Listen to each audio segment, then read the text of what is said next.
Masechet Nedarim Daf Mem Zayin. We continue elaborating on the various cases in the Mishnah. The next one is Haomer L'Chavero. If A makes a vow to prohibit himself from entering into the home of B. B is a homeowner.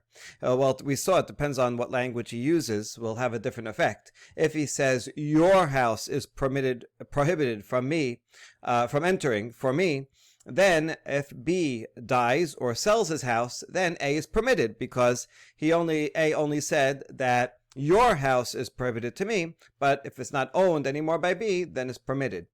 On the other hand, if A made a more general statement without a pronoun, and he says this house is prohibited to me from entering, then even if B sells his house or B dies and no longer owns it, nevertheless it remains prohibited to A, because he didn't say your house, he just said this house. All right, that's clear. Now we're going to switch it the other way around and wonder if A is now still making the vow, but not making the prohibition upon himself, but rather making B prohibited from entering his own house, so that B will have a prohibition to enter the house of A. Well, of course, yes, he can do that, right? You can always make a vow as long as either the person making the vow or the object of the vow owns that property. But now the question is, does it make a difference if he uses a pronoun or not, possessive of the house? Ba'e avimi, konam lebayit ze she'ata nichnas, met o shemecharo le'acher mahu. A says to B, this house, he means his own house, A's house, is prohibited as a korban to you to enter. And then A dies or sells it. What is the law? See, if A said, you are prohibited to enter my house, then obviously if he sells it or A dies, then B would be permitted, because he said my house. But in this case, if he left out the pronoun, made more general this house, is it the same law that then it would be prohibited to enter, just like in the case of the Mishnah? Would it be prohibited? Here's the question: Adam oser davar shebirshuto lechsheyaseh mershuto or lo? Does A have a right to prohibit B from using something that was in A's property, even after it leaves A's property, or not? In general, A cannot make a vow against B regarding C's property, right? It doesn't work that way. It has to either belong to A or to B in order for a vow to work, right? A can say, my property is prohibited to you, or he can make B's property prohibited to himself. But it has to belong to one of them.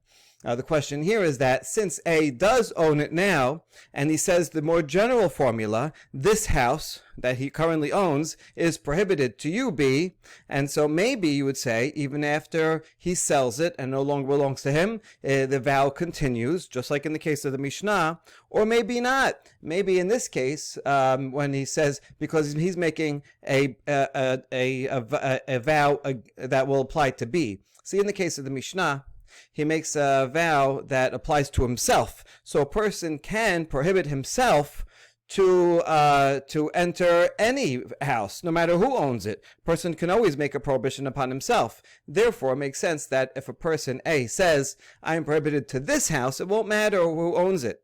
But now, since A is not making the prohibition on himself, or rather is making the prohibition on Mr. B, and he can only make a prohibition against B if A actually owns this property. So can he make it now and it will continue even after he sells it? Or does that not work? The prohibition only works while A owns it, even if he doesn't use a pronoun.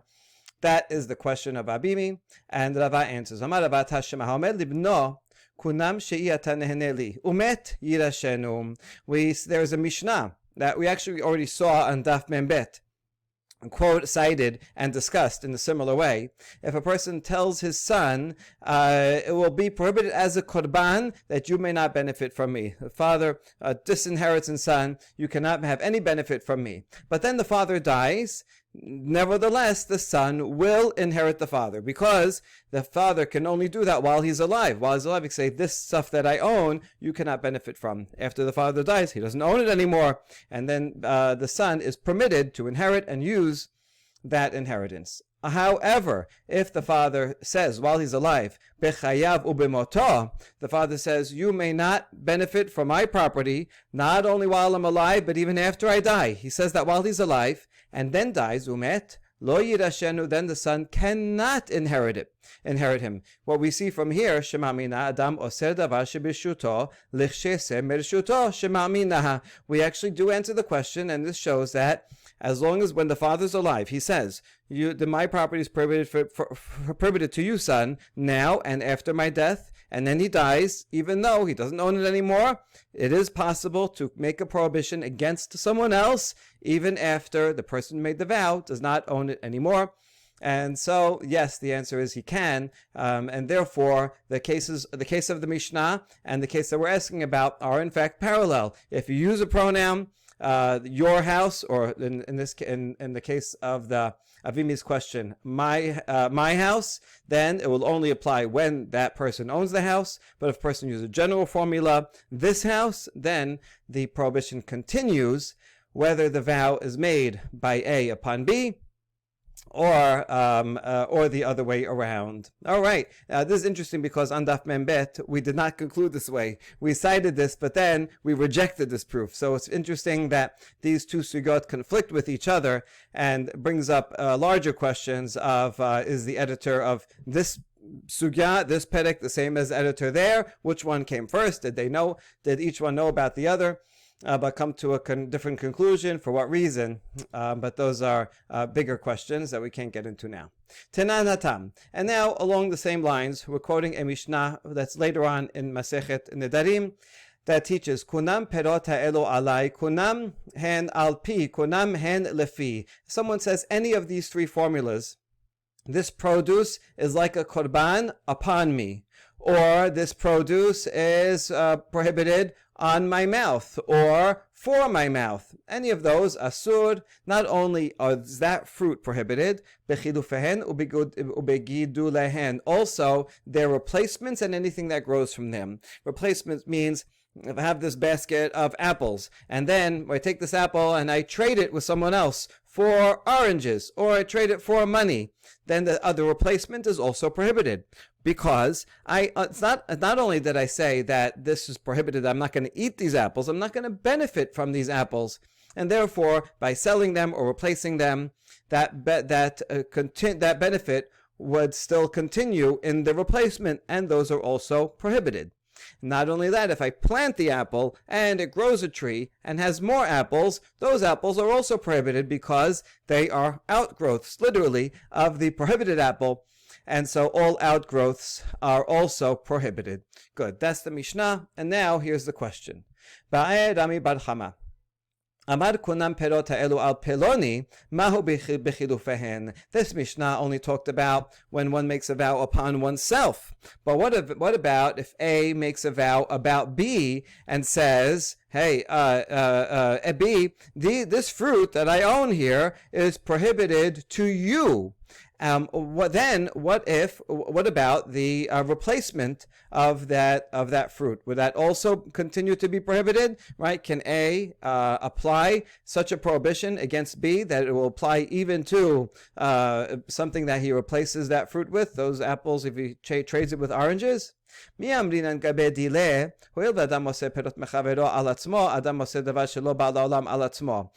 one hand, we may say no, the logic does not apply, because regarding himself, if A makes a prohibition about him to himself regarding this fruit, well, then that will apply even for the replacements. Why? Because a person can prohibit upon himself even things that he doesn't own. Right? I can make prohibited to myself the walking into the Empire State Building. I don't own it, but I can make myself prohibited to anything in the world. And therefore, I can also make a prohibition upon myself, even for things that don't yet exist. And therefore this replacement or the future growth of this apple, even if it doesn't exist right now, that I would say that is possible. I can take upon myself that prohibition. That would make sense. But gabe chavero, ho'il ve'en adam oser perot chavero al chavero, En adam oseh davar shelo ba'olam al chavero. On the other hand, if A makes a prohibition to B, and A says, listen, B, you cannot have this fruit that I own. That he can do. But A does not have a right to prohibit B from entering the Empire State Building because A doesn't own it. And so therefore, since A cannot make B prohibited to something that A doesn't own, similarly, A would not have the ability to make B prohibited against something that doesn't yet exist in the world. And the replacement of this item or the future growth of this item does not yet exist, may not yet exist, and therefore would not apply, the vow would not apply to that. So that would be the logic to say that this would be different. So do we say that? Or dilma mishum dechilufin ki gidulin dameh lashanahu velashana chavero. Or do we say no? It's all the same. Just like the original fruit, the original apples, and their replacements, and anything that grows from them, they're all outgrowths or continuations of these very fruits here, and therefore the vow that applies to them will apply to the next item. Kind of like hekdesh. If I say something is hekdesh, and then you replace it with money, you sell it, then the hekdesh, the prohibition against anyone using it will apply to the money or whatever you traded it with. And so that would be the same thing here. And according to this second option, although A owns it and says it tells B, you can't have it, no matter what happens, and if these apples are replaced with others or they grow into new things, the prohibition will continue. What do you say? What is the law? Does it apply just as it applies to oneself? Could we apply that when A makes a vow that applies to B? Amarav acha bar min Yomi tashema. Let's try to answer it from this braita. The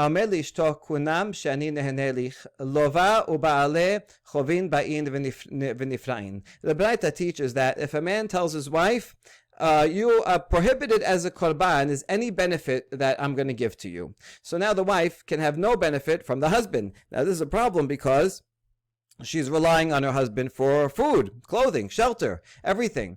And now she cannot have any benefit from him. Now eventually we'll force him to divorce her because this is not sustainable. It goes against the ketuvah. But in the meantime, as she needs to live, here's what she can do. She can go and borrow money. She borrows money from a third party, right, from the bank, and she'll buy food with it.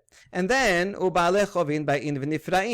the creditors, the bank, can come and collect that loan from the husband. And that would be permitted, even though indirectly the husband is giving benefit to the wife, and the wife is taking benefit from the husband, and he made a vow prohibiting that. Still, this is permitted because she's borrowing money, and then it's the creditors. They're going to go and collect. Now, so this is permitted. My tama ba'alei chovin nifrain. How come we permit the bank to go and collect the money? Lav mishum dechilufin, lav kigidulin dameh. Oh, we can prove from here that replacement is not like the original, not like that which grows, and is not like the original item either. In other words, here it's not the very same money that the bank gave the wife and that the husband will give the bank, right? It's not the same dollars, but rather a replacement for it. So the bank pays the wife. Okay, that the bank gives a loan to the wife. That's permitted because maybe she'll pay back. So the bank can give the money to the wife. Now the bank knows that she's not going to be able to pay them back when the bank goes to the husband. So he's giving different monies to replace the money that the bank gave to her.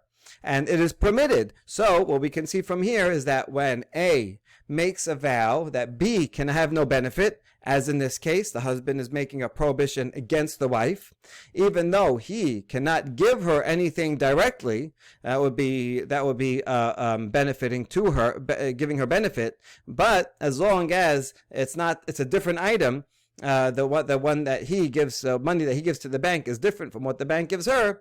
Therefore, it is permitted. So we can learn from this baraita that it's permitted, right? Not necessarily. Amar Rava, Dilma lechatechila de la v'yavad avad. Rava says, no, maybe lechatechila, it's still prohibited. Only bidi avad, then it would be permitted. You see, in this case, it's actually necessarily bidi avad, because she is going to the bank first to collect money, and only then will the bank go and collect money from the husband. What wouldn't be allowed in this case is for the husband, maybe after he makes the vow, he kind of feels bad, he sees his wife starving, and so if the husband goes to the bank and says, here, give this money to my wife, even if the bank replaces those bills with those coins with other coins, that may very well still be prohibited, because there he's doing it lechetechila, he's initiating and giving it to her. Whereas, so that would be prohibited. Whereas in this case, she needs to eat. And so she's going to go to the bank gives it to her. So she initiated, and at that point, there is no violation, because she is not benefiting from the husband, she's benefiting from the bank. And only afterwards, since that debt is now created, so then he can go ahead. So it's actually not quite a replacement. It would be a replacement if I have this item and it's prohibited. I replace it with something else. But in this case, the debt is created first. So she gets something that was never a replacement for anything else, but rather something that she already has. Once that debt is already there, then he can repay the debt. And maybe that's why it's permitted in this case, but we cannot generalize from this b'di'avad case to the question, which was, can you do that in a lechetechila situation? La tashma, rather, we're going to bring a different proof from a Mishnah in Kiddushin that says, "Hamekadesh be'orla ena mekudeshet, mecharan v'kidesh bidmehen harezo mekudeshet." If a man takes orla, that's fruit from the first 3 years of tree's growth, which is prohibited. You're not allowed to eat that fruit. You're not even allowed to have benefit from that fruit. So therefore, it has no value. You can't sell it. You're not allowed to sell it, that is. So if someone takes this fruit from the tree from the first 3 years, gives it to a woman, and says, Haret mikudeshet li, with this orla fruit, there's no kiddushin because it has no monetary value. And it has to be at least worth a peruta in order for the kiddushin to work. However, if this guy violates the law and sells it, because he sells it to someone who maybe doesn't know or doesn't care that it's orla, and he does get money for it. Now, this money is replacement money for the original fruit, and he takes that money and gives it to this woman and says that with this money that happens to be it was profit that he got for selling the orla fruit. That works. That is mikudeshet. And so it looks like here would be another a proof that replacement money is the prohibition does not apply to replacement money. In fact, even though the original item is prohibited, but the prohibition does not transfer to its replacement, and therefore we would say the same thing. That, yes, true, when a person makes a vow upon himself, then since he can make a vow prohibiting himself to anything in the world, even things that don't exist yet, they would apply to the replacement. But since A is making a prohibition against B and say, B, you're not allowed to have any of my apples, but now he sold it, so too, just like in the Kiddushin case, the prohibition does not continue and apply to the money, so too the vow would not continue and apply to the money. Isn't that a good proof? And the answer is no. Maybe here also, you're not allowed to do this. And so this is not something you could do on purpose. He's actually not even allowed to sell this orla fruit. So no, you cannot do it. Only bidi avad, if you did it, and then this money now does have value independent of what was where it came from. So that's why the kiddushin works. So it only works bidi avad. But lechetachila, you can't do it. And therefore, there is no proof from here regarding the case of the vow, so we leave it at that without any answer of whether, if I tell you that my fruit is prohibited to you, and then I sell it, then is the prohibition continue, or anyone sell, I sell it or I die, and does the prohibition continue with the replacement of the fruit? We leave that without an answer. Baruch Adonai L'olam, Amen v'Amen.